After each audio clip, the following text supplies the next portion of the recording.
बिंदु 13,15 की दूरी है। समझ में आया कि नहीं? किससे पूछ रहा है इसमें? y अक्ष से बिंदु है इसमें 13,15 की दूरी, x अक्ष होगा और ये वाला y अक्ष। इतना समझ में आ गया? मान लो कोई बिंदु यहाँ पर लेते हैं, इसका निर्देशांक कितना है इसमें? 13,15। यही ना बिंदु यहाँ पे 13,15। इस बिंदु का नाम लिखते हैं कि ए बिंदु है। कौन सा बिंदु है? ए। अब देखो इस बिंदु का दूरी किससे पूछ रहा है? इस बिंदु का दूरी किससे पूछ रहा है? y अक्ष से। तो y अक्ष यहाँ पे है, यहाँ से दूरी कितना होगा है? कितना दूरी पे होगा है? यानी कि x पे आएगा, यानी कि 13 होगा x के लिए। समझ में आया कि नहीं? अगर x अक्ष से दूरी पूछता था कितना ऊपर है ये बिंदु, कितना ऊपर है x अक्ष से? 15 पर। कितना पर होगा है? 15 पर। समझ में आया कि नहीं? y अक्ष से पूछ रहा है तो x का नियामक बतलाए होते कि नहीं? x अक्ष से पूछेगा तो y का नियामक। इससे किस अक्ष से पूछ रहा है? y अक्ष से क्या हो जाएगा? x का नियामक कितना है इसमें? 13 है। इसका आंसर क्या हो जाएगा? 13। ऑप्शन नंबर इसका हो जाएगा ए। आगे समझ में इतना। इसके बाद देखो 65 नंबर क्वेश्चन है इसमें, किसी वृत्त के व्यास के सिरों के निर्देशांक -10,6 तथा 6,-10 है, तो वृत्त के केंद्र के निर्देशांक होंगे। देखो इसमें दिया हुआ है वृत्त के व्यास के सिरों के निर्देशांक। वृत्त समझ में आता है कि नहीं? देखो मान लो क्या हो गया वृत्त, इसका व्यास क्या होगा? यहाँ से मिलाएंगे यहाँ तक तो क्या होगा? इसका व्यास होगा। इसका केंद्र क्या होगा? बीच में केंद्र होगा। अब इसका सिरा कह रहा है, वृत्त के सिरा, यानी कि एक सिरा यहाँ पे होगा, दूसरा सिरा यहाँ पे। इस दोनों का निर्देशांक इसमें दिया हुआ। कितना दिया हुआ? देखो कितना है इसमें? -10,6। मान लो कि इसका निर्देशांक कितना है इसमें? -10,6। और इसका निर्देशांक कितना है इसमें? 6,-10। इसमें क्या पूछ रहा है? तो वृत्त के केंद्र के निर्देशांक होंगे, यानी कि इसका निर्देशांक पूछ रहा है। समझ में आया कि नहीं? देखो यानी कि इस रेखा के कौन सा बिंदु होगा? मध्य बिंदु होगा। तो मध्य बिंदु से तो क्या होता है? x1 प्लस में x2 बटा 2 फिर कामा y1 प्लस में y2 बटा में 2। तो x1 कितना है इसमें? -10 प्लस x2 इसमें है 6 बटा में 2 फिर कामा y1 इसमें है 6 प्लस में क्या होगा? y2 इसका मान कितना है? -10। तो प्लस गुना माइनस किसका हो जाएगा? -10 बटा में 2।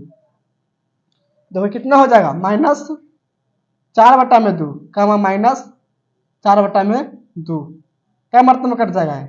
-2 कामा -2 -2 कामा -2, यानी कि इसका निर्देशांक कितना हो जाएगा? -2 कामा -2। ऑप्शन चक्र किस में दिया हुआ? -2 कामा -2। 65 का ऑप्शन हो जाएगा इसमें सी नंबर कितना है? -2 कामा -2। इसका आंसर हो जाएगा सही सी नंबर ऑप्शन -2 कामा -2। समझ में आया कि नहीं? 66 नंबर क्वेश्चन यहाँ पे है, यदि किसी त्रिभुज के शीर्षक के निर्देशांक 2,4, 0,6 तथा 4,-1 हो तो त्रिभुज के केंद्र के निर्देशांक होंगे। समझ में आता है कि नहीं? त्रिभुज में क्या शीर्ष होता है? 3 शीर्ष होता है। पहला शीर्ष के निर्देशांक, दूसरा के और तीसरा के, तीनों के निर्देशांक इसमें दिया हुआ। इसमें क्या पूछ रहा है? त्रिभुज के केंद्र का निर्देशांक। जैसे मान लो त्रिभुज यहाँ बनाते हैं, एक त्रिभुज हो गया, इसको लिखते हैं ए बी सी। एक निर्देशांक मान लो इसमें 2,4 कितना है? 2,4। बी के निर्देशांक मानते हैं इसमें 0,6 है। कितना है? 0,6। और सी के निर्देशांक इसमें है 4,-1। अब पूछ रहा है इस त्रिभुज के केंद्र का नियामक, यानी कि निर्देशांक। इसका केंद्र यहाँ पे होगा, इसका निर्देशांक कितना होगा बोलता है? कैसा निकालते हैं? इसका फॉर्मूला क्या बतलाए हुए थे? x1 प्लस में x2 प्लस में x3 बटा में 3 फिर कामा लिखेंगे y1 प्लस में y2 प्लस में y3 बटा में 3, यानी कि x, यानी कि इसको जोड़ो 2 के 0 के 4 के, कितना हो जाएगा? 2 0 4 6 हो जाएगा, 6 बटा में 3 फिर कामा 4 6 10, 10 में से घट जाएगा कितना आएगा? 9 बटा में 3, तो 2,3 मारते में, यानी कि इसका केंद्र का नियामक क्या होगा? 2,3। ऑप्शन चक्र किस में दिया? 2,3। 66 ऑप्शन किस में है? ए नंबर में कितना है? 2,3। 66 कौन सा ऑप्शन सही हो जाएगा? ए नंबर 2,3। आगे समझ में।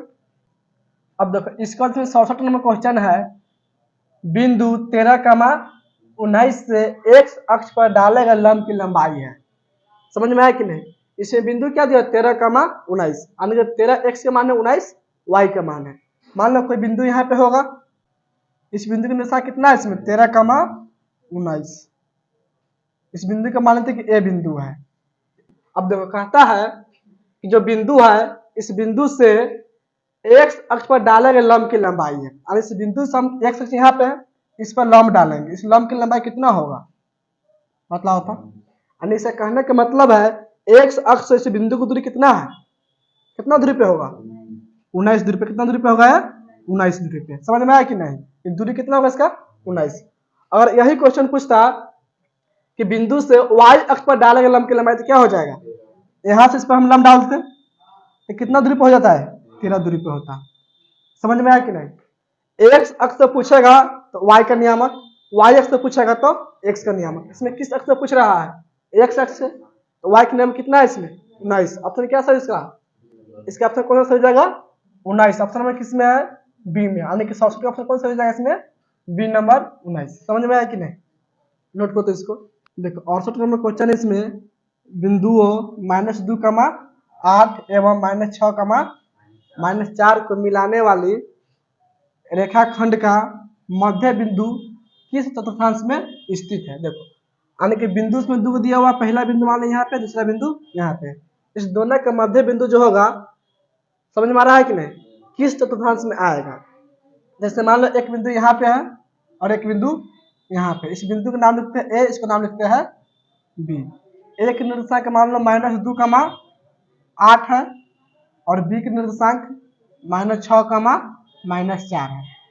अब इस दोनों की मिलाएंगे, इसका मध्य बिंदु यहाँ पे होगा, इसको मानते हैं पी। इसका निर्देशांक कैसे निकालेंगे पी का, x1 प्लस में x2 बटा में 2, यानी कि इस दोनों को जोड़ देंगे तो कितना होगा -8 बटा में 2, फिर कामा y1 प्लस में y2, इस दोनों को जोड़ने पे कितना आएगा 4 बटा में 2, कट जाएगा -4 मरते में और कटेगा 2 मरते में। अब देखो इसका नियामक कितना हो जाएगा पी बिंदु का -4,2, मध्य बिंदु का नियामक कितना हो गया इसमें -4,2। अब देखो किस चतुर्थांश में होगा, चतुर्थांश इस तरह होता है, पता है कि नहीं। ये हो जाएगा तुमको प्रथम, ये हो जाएगा द्वितीय, ये हो जाएगा तृतीय और यहाँ पे होगा चतुर्थ। यही ना बतलाया था इसमें, तो होता है x, तो होगा x डैश यानी x माइनस में, ये तुमको हो y और जाएगा y डैश, ई x तुमको प्लस में होगा, ई x कौन चीज होगा माइनस में, ई y तुमको प्लस में होगा और ये y माइनस में। इतना समझ में आ गया। प्रथम चतुर्थांश में क्या होगा, पहले x तो y लिखते हैं, तो x भी प्लस y भी प्लस, यानी कि इसमें क्या होता है प्लस प्लस। इसमें आने के बाद देखो पहले x उसके बाद y, तो x क्या है इसमें माइनस, y क्या है प्लस, तो माइनस प्लस। इसमें क्या होगा x का मान माइनस कमा y भी माइनस, तो माइनस माइनस क्या होगा तृतीय में होगा। चतुर्थ में क्या होगा x का मान प्लस y का मान माइनस, तो प्लस माइनस क्या होगा चतुर्थ में। अब देखो इसका पहले चिन्ह क्या है माइनस, बाद में है प्लस, तो माइनस प्लस किस में आएगा द्वितीय में, द्वितीय में आ रहा है कि नहीं, किसका आंसर क्या हो जाएगा द्वितीय। ऑप्शन किस में दिया द्वितीय, बी नंबर में है, यानी कि औसत में कौन सा आंसर जाएगा बी नंबर द्वितीय। समझ में आया कि नहीं। इसका 69 नंबर क्वेश्चन है, यदि पी बिंदु इसमें क्या है 0,0, क्यू बिंदु इसमें 8,0 एवं आर बिंदु इसमें क्या है 0,12 किसी त्रिभुज पी क्यू आर के शीर्ष है, तो त्रिभुज पी क्यू आर का क्षेत्रफल होगा। देखो इस त्रिभुज क्या पूछ रहा है, इसमें क्षेत्रफल पूछ रहा है। मान लो एक त्रिभुज यहाँ पे है पी क्यू आर, इस तीनों बिंदु का नियामक इसमें दिया हुआ कितना कितना, देखो था पी का नियामक क्या है इसमें 0,0, 0,0 हो गया पी का नियामक।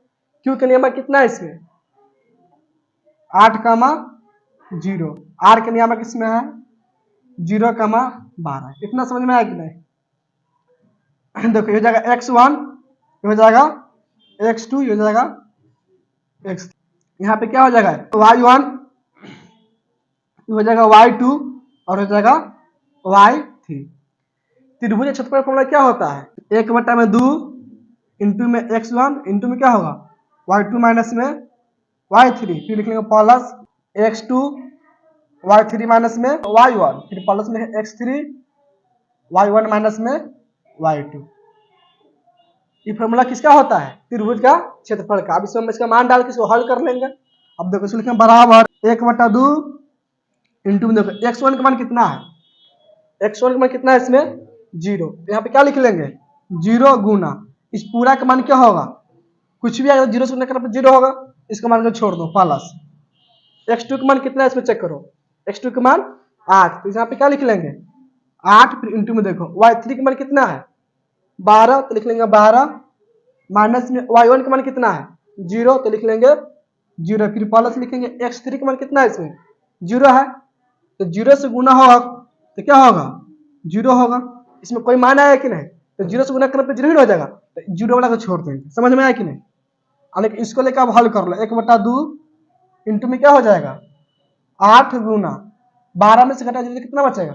12, यानी कि 8 गुना 12 2 से कट जाएगा 8 का मर्ते में 4 मर्ते में 4 गुना 12 12 चौक 48। ऑप्शन देखो 48 किसमें दिया हुआ? ऑप्शन बी नंबर में है, यानी 69 कौन सा सही जाएगा? B number. समझ में आया कि नहीं?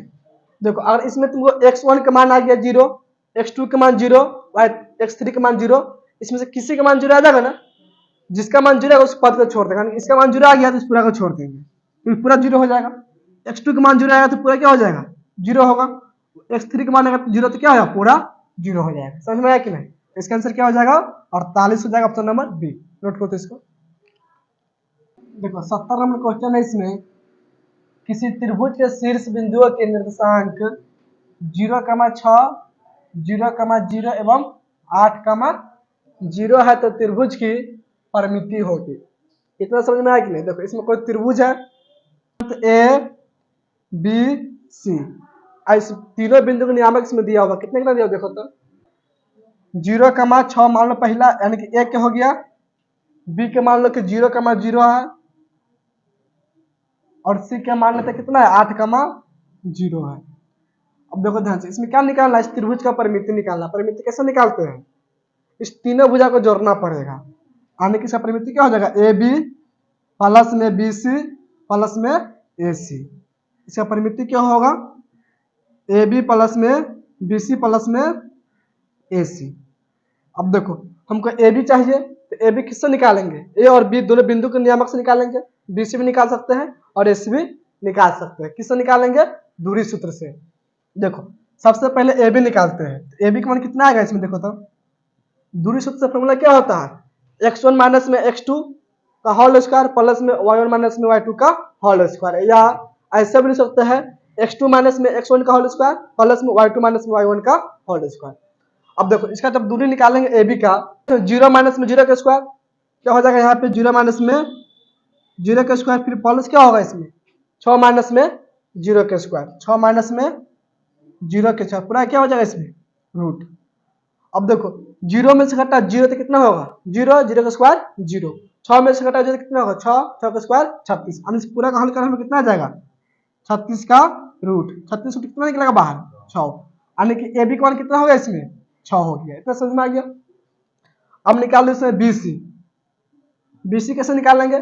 अब देखो 0 में से घटेगा 8, कितना होगा यहाँ पे? 0 माइनस 8 के स्क्वायर फिर प्लस 0 माइनस में 0 के स्क्वायर क्या हो जाएगा इसमें? 0 माइनस में 0 के स्क्वायर, इसका भी जगह पूरा का रूट, ये 0 हो जाएगा। 0 में से घटेगा 8, कितना होगा? -8, -8 का स्क्वायर 64। इस पूरा का हल करने पर कितना आ जाएगा? 64 का रूट। इसका रूट कितना होता है? 8, यानी बीसी का मान कितना हो गया इसमें? 8 हो गया। अब निकाल लेंगे इसमें ए सी, लिख लेंगे ए सी बराबर 0 में से घटेगा 8, कितना होगा? 0 माइनस 8 हो जाएगा, 0 माइनस 8 के स्क्वायर फिर प्लस।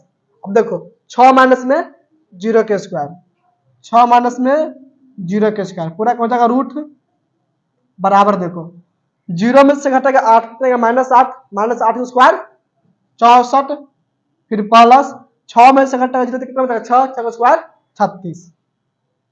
64 36 कितना होता है? 100। 100 का कितना निकलेगा बाहर? 10, यानी कि इसका मान कितना हो जाएगा? इसी का मान 10। अब परिमिति पूछ रहा है, तीनों का मान डाल दो और उसको जोड़ देंगे।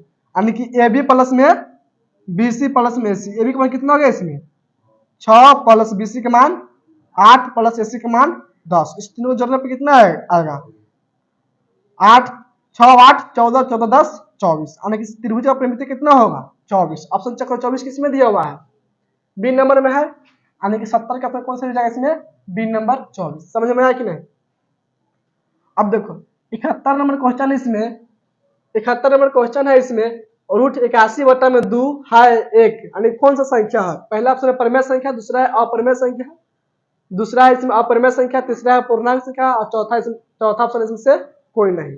अब देखो √81/2 है 81 रूट कितना निकलेगा 9 और बटा में कितना है 2 तो 9/2 क्या होगा एक परिमेय संख्या। ऑप्शन नंबर क्या होगा इसका सही एन नंबर हो जाएगा एक परिमेय संख्या। आगे समझिए। अब देखो 72 नंबर क्वेश्चन इसमें 192 के अभाज्य गुणनखंड में 2 का घातांक क्या है। समझ में आया कि नहीं किसका घातांक पूछ रहा है इसमें 2 का। 192 के क्या करेंगे अभाज्य गुणनखंड करेंगे। 192 के क्या कर लेंगे गुणनखंड करेंगे। इसमें जाएगा 2 से भाग 2 9 में 18 2 छक 12 फिर 2 से जाएगा 2 चौके 8 2 8 16 फिर 2 से 24 2 से 12 2 से 6 2 से 3। अब देखो इसमें 2 के घातांक कितना होगा 2 के घातांक इसमें कितना हो जाएगा कै बार 2 आ रहा है इसमें 1 2 3 4 5 6 यानी कि 2 के घातांक कितना होगा इसमें 6। ऑप्शन चक्कर 6 कहाँ दिया हुआ है इसमें कौन सा ऑप्शन है 6 इसमें सी नंबर है कि नहीं 6 यानी कि 72 का ऑप्शन सही इसमें सी नंबर 6। समझ में आया कि नहीं। अब देखो 73 नंबर क्वेश्चन है इसमें यदि भाग एल्गोरिथम यानी कि ए बराबर इसमें क्या दिया हुआ है ए बराबर इसमें दिया हुआ है बी क्यू प्लस में आर में ए बराबर 72 यानी कि एक मान कितना है इसमें 72 है क्यू का मान 8 है आर का मान 0 हो तो बी का मान निकालना है। किसका मान निकालना है इसमें बी का मान। देखो इसमें दिया हुआ है ए बराबर बी क्यू प्लस में आर। अब देखो इसमें ए का मान कितना दिया क्वेश्चन देखो ए का मान 72 यहाँ पे क्या लिख लेंगे 72 बराबर बी का मान से पता है नहीं ना बी का मान ज्ञात करने से यहाँ पे क्या लिख लेंगे बी गुना में क्यू का मान कितना है इसमें देखो 8 है तो गुना में क्या लिख लेंगे 8 प्लस आर का मान कितना है इसमें तो लिख लेंगे 0। इतना समझ में आया कि नहीं। अब इसको हल कर लेंगे इसको क्या करेंगे इसको हल करके इसमें किसका मान निकालेंगे बी के मान। प्लस में 0 का कोई महत्व नहीं है यानी कि इसको हटा सकते हैं। अब देखो ये 8 कौन सी में हो गया गुना में इधर आएगा तो भाग में यानी कि 8 के पर 72 क्या मर्ते में आएगा 9 मर्ते में 8 से 72 का 9 मर्ते में बी का मान कितना होगा इसमें 9। ऑप्शन किस में दिया हुआ 9 तो 73 का ऑप्शन हो जाएगा 9 किस ऑप्शन में है एन नंबर में 9 तो इसका आंसर क्या हो जाता है एन नंबर हो जाएगा 9। आइए समझ में। देखो 74 नंबर क्वेश्चन इसमें निम्नलिखित में से किसका दशमलव प्रसार शांत है। देखो पहला ऑप्शन इसमें क्या है 2/15। देखो 2 और 15 की संख्या से कटने वाला है नहीं ना इसको हार के गुणनखंड करो। इसके गुणनखंड में क्या आएगा 15 के 3 और 5 3 आना गया इसलिए क्या हो जाएगा अशांत हो जाएगा ठीक है ना। देखो दूसरा ऑप्शन क्या है इसमें 11/160 11 और 160 में कटने वाला है। अब इसके गुणनखंड करेंगे ना 60 के सिर्फ क्या आएगा 2 और 5 आएगा यानी ऑप्शन सही बी नंबर 11/160 के गुणनखंड करने पे क्या होगा इसमें 3 आ जाएगा इसमें भी 7 आ जाएगा ठीक ना। 75 नंबर क्वेश्चन है इसमें यदि q एक धनात्मक पूर्णांक है। इसमें q क्या दिया हुआ है एक धनात्मक पूर्णांक। इसका मतलब क्या हुआ q का जो मान होगा ना +1 से लेकर +2 +3 डॉट लिख सकते हैं ठीक है ना। समझ में इतना आया कि नहीं। q एक धनात्मक पूर्णांक है तो निम्नलिखित में कौन धनात्मक विषम पूर्णांक नहीं है। इसमें क्या पूछ रहा है धनात्मक विषम पूर्णांक नहीं होना चाहिए ठीक ना। ऑप्शन इसमें दे देखो पहला ऑप्शन क्या है इसमें 8q प्लस में 1। अगर इसमें q का मान डालेंगे 1 तो कितना आएगा बोलो तो 8 1 9 कितना आएगा इसको हल करने पर 9 और q जब पर 1 रखेंगे तो क्या आ जाएगा 9 9 क्या है विषम पूर्णांक है कि नहीं। लेकिन क्वेश्चन में क्या कहता है विषम पूर्णांक नहीं आना चाहिए। आगे समझ में। अब इसमें एक रखकर चेक कर लो इसमें एक रखने पे क्या आएगा 8 कम 8 8 4 12 इसमें रखने पे कितना आ जाएगा 12 12 क्या है 12 एक सम पूर्णांक, यानी कि क्या हो जाएगा, विषम पूर्णांक नहीं ना आया, यानी कि इस ऑप्शन से हो जाएगा बी नंबर क्या हो जाएगा, सही ऑप्शन 8 क्यू प्लस में 4। इसको चेक करें तो क्या आएगा इसमें, 8 कम 8 8 3 11 विषम पूर्णांक हो जाएगा। इसमें क्या हो जाएगा 8 कम 8 8 7 15, ये भी क्या होगा विषम पूर्णांक हो जाएगा। लेकिन क्वेश्चन में क्या कहता है विषम पूर्णांक नहीं होना चाहिए, आगे समझ में। यानी कि 75 ऑप्शन क्या सही होगा इसमें, बी नंबर 8 क्यू प्लस में 4। देखो 76 नंबर क्वेश्चन है, इसमें दो लगातार सम संख्याओं का मौसा होता है। ऑप्शन इसमें 0 1 0 1 2 और 4। क्वेश्चन में क्या कहता है, दो लगातार सम संख्या है। कौन सी संख्या इसमें, सम संख्या। जैसे मान लो पहला सम संख्या लिए 2, इसका दूसरा सम संख्या क्या हो जाएगा 4 होगा। इसका मतलब क्या होगा, या पहला 4 तो दूसरा क्या होगा 6, पहला 6 तो दूसरा 8, पहला 8 तो दूसरा क्या होगा 10। ये सब क्या है, लगातार दो सम संख्या है। इसका मौसा क्या होगा सबका, कितना का मौसा बोलो तो, सबका मौसा कितना होगा 2 होगा। सब क्या होगा ये 2, यानी कि दोनों कैसे कटने वाला है, 2 से कटेगा। ये दोनों भी कैसे कटेगा 2 से, दोनों भी 2 से, दोनों भी 2 से। इसके अलावा कुछ कैसे कटने वाला है, नहीं कटेगा। इसका मौसा क्या हो जाएगा 2। एक से भी कर सकता ठीक ना, लेकिन हाईएस्ट किससे कटेगा उसको हम चेक करेंगे। एचसीएफ की मतलब क्या होता है, एचसीएफ का मतलब था हाईएस्ट कॉमन फैक्टर, यानी कि हाईएस्ट यानी सबसे ज्यादा किससे कट रहा है, अधिकतम किससे कटेगा 2 से कटेगा, एक से नहीं चेक करना है। अगर यही रहता कि दो लगातार संख्याओं का मौसा, ठीक ना, दो लगातार लेते तो क्या होगा, मान लो पहला लिए 1 तो दूसरा क्या हो जाएगा 2, पहला 2 तो दूसरा 3, पहला 3 तो दूसरा 4। इसका मौसा क्या आता, इस सबका मौसा 1 आता। सब किससे कट जाएगा 1 से, कटेगा कि नहीं, समझ में आ रहा है कि नहीं। दो लगातार संख्या देता तो इसका मौसा क्या होता 1 होता, लेकिन इसमें क्या कह रहा है दो लगातार सम संख्या का मौसा, कितना हो जाएगा इसका, ऑप्शन नंबर हो जाएगा सी, यानी कि 2 होता है। आगे समझ में। अब देखो 77 नंबर क्वेश्चन है, इसमें एक परिमेय संख्या और एक अपरिमेय संख्या की योग कैसी संख्या होती है। एक परिमेय संख्या लेना है और एक अपरिमेय संख्या लेना है, दोनों को जोड़ेंगे तो कौन सा संख्या बनेगा। जैसे में देखो मान लो 2 क्या है इसमें, 2 एक परिमेय संख्या हो गया। अब इसके बाद अपरिमेय संख्या भी लेना है, इसमें √2 ले लेते हैं। ये √2 क्या हो गया अपरिमेय संख्या। जब दोनों को जोड़े तो क्या आएगा 2 प्लस में √2, कौन सा संख्या होगा तो अपरिमेय संख्या। ऑप्शन चेक करो, अपरिमेय किस में दिया हुआ है, पहला में पूर्णांक संख्या, बी में क्या है अपरिमेय, यानी कि 77 का ऑप्शन सही जगह बी नंबर अपरिमेय संख्या। समझ में आ गया, नोट कर लो इसको। 78 नंबर क्वेश्चन, इसमें दो संख्याओं का गुणनफल 8670 है और उनका एचसीएफ 17 है, तो उनका एलसीएम क्या होगा। देखो दो संख्या गुणनफल इसमें कितना दिया हुआ है 8670 और उनका एचसीएफ क्या दिया हुआ है 17, तो एलसीएम पूछ रहा है। तो एलसीएम फॉर्मूला इसमें क्या हो जाएगा, दो संख्या गुणनफल कितना है इसमें 8670, बट्टा में क्या हो जाएगा, बट्टा में क्या होगा एचसीएफ 8670 बट्टा में इसका एचसीएफ कितना दिया हुआ है 17 है। 17 से भाग करो, 17 पचे 85, इसमें बचेगा 1 उतरेगा 7, कितना बना 17, 17 एकम 17 उतर जाएगा 0, क्या मरतब में कट जाएगा पूरा पूरा 510 मरतब में, यानी कि इसका एलसीएम कितना होगा इसका एलसीएम कितना हो जाएगा 510। ऑप्शन किस में दिया 510 डी नंबर में, यानी कि 78 का ऑप्शन कौन सा सही होगा डी नंबर। देखो 79 नंबर क्वेश्चन, इसमें निम्नलिखित में कौन परिमेय संख्या है, निम्नलिखित में कौन परिमेय संख्या। देखो पहला ऑप्शन क्या है इसमें, रूट में है 64 प्लस 36, दोनों को जोड़ने पर कितना हो जाएगा 100, और 100 का रूट कितना होता है 10, यानी कि पहला ऑप्शन क्या है इसमें परिमेय संख्या है। बाकी सब क्या होगा अपरिमेय। इस दोनों को जोड़ने पर कितना होगा 50, 50 रूट बाहर नहीं निकलेगा। इस दोनों को जोड़ने पर कितना होगा 98, 98 रूट भी बाहर नहीं निकलता है। इस दोनों को जोड़ने पर कितना होगा 72, और 72 रूट भी बाहर नहीं निकलेगा। देखो इसका 80 नंबर क्वेश्चन है, इसमें यदि 130 बराबर क्या है इसमें 15 गुना में 8 प्लस 10, 15 120 10 130, एवं 15 बराबर 3 गुना में 5 प्लस 0, 5 15 0 15 रह जाएगा। तो मौसा पूछ रहा है इसमें 130 का 15 का क्या होगा, समझ में आया कि नहीं। 4 ऑप्शन है, देखो 130 और 15 इसमें किस संख्या से कट जाएगा, 8 से कटेगा दोनों। देखो 8 से नहीं कटेगा, 5 से काटेंगे, देखो 5 से क्या कटेगा 130 भी कट जाएगा, 5 से 15 भी कट जाएगा, यानी कि ऑप्शन क्या सही होगा, बी नंबर भी 5 भी सही। अब इसको चेक कर लो, सी से काटेंगे, सी में कितना 130, 130 से सिर्फ 130 कटेगा, 15 नहीं कटेगा। और डी नंबर क्या है 15, 15 सिर्फ 15 कटेगा और 130 नहीं कटने वाला, नहीं कटेगा, यानी कि एक ही संख्या क्या है इसमें सिर्फ 5 है जो दोनों का काट सकता है। अगर 2 का संख्या रहता और इससे बड़ा संख्या रहता तो क्या होगा, उससे बड़ा, यानी कि इससे बड़ा जो संख्या तो वो इसका HCF कहलाता। आगे समझ में, यानी कि 80 का ऑप्शन क्या होगा इसमें, ऑप्शन नंबर बी यानी कि 5 हो जाएगा।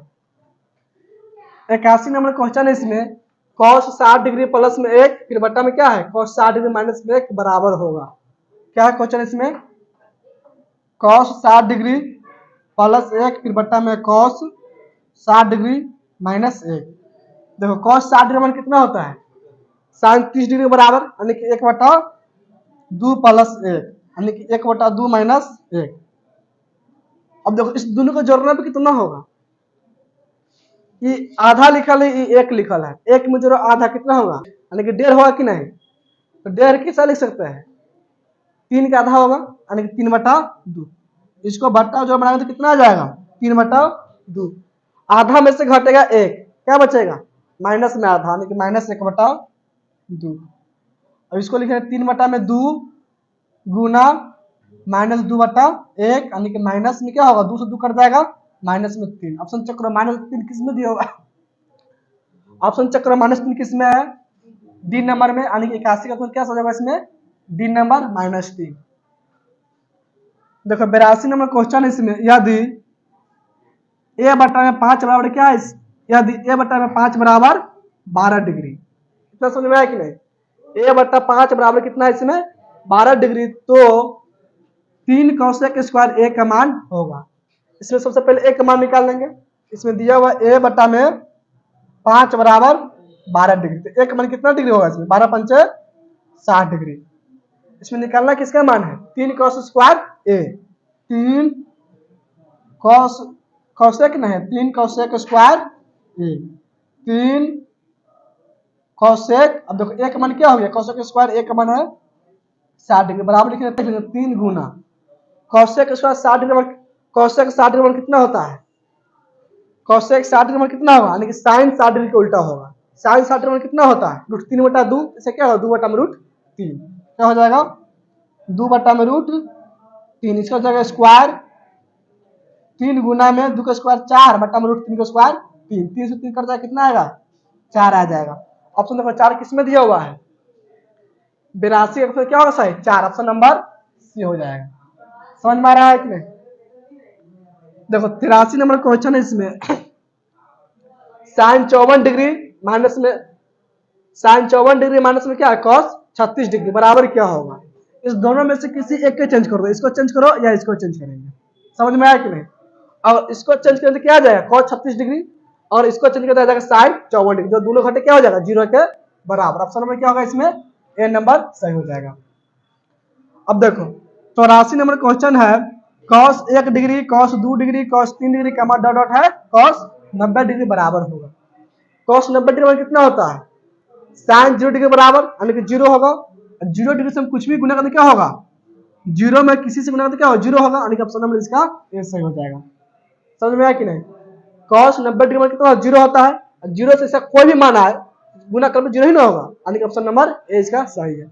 अब देखो 85 नंबर क्वेश्चन इसमें, cos 37 डिग्री बट्टा में sin 53 डिग्री फिर प्लस cot 34 डिग्री बट्टा में tan 56 डिग्री का मान है।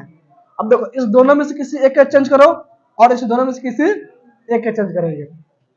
मान लो इसे cos को चेंज करेंगे तो क्या हो जाएगा sin 53 डिग्री काटे कितना हो जाएगा 1, इसमें से किसी एक को चेक करो, इस दोनों में से किसी एक का चेंज करेंगे, इसमें मान लो cot को चेंज किया तो कितना आ जाएगा tan 56 डिग्री, ये भी काटे क्या हो जाएगा 1, 1 प्लस 1 कितना होगा 2, ऑप्शन नंबर 2, ऑप्शन 2 हो जाएगा किसमें है सी नंबर में, यानी इसका ऑप्शन हो जाएगा सी नंबर 2।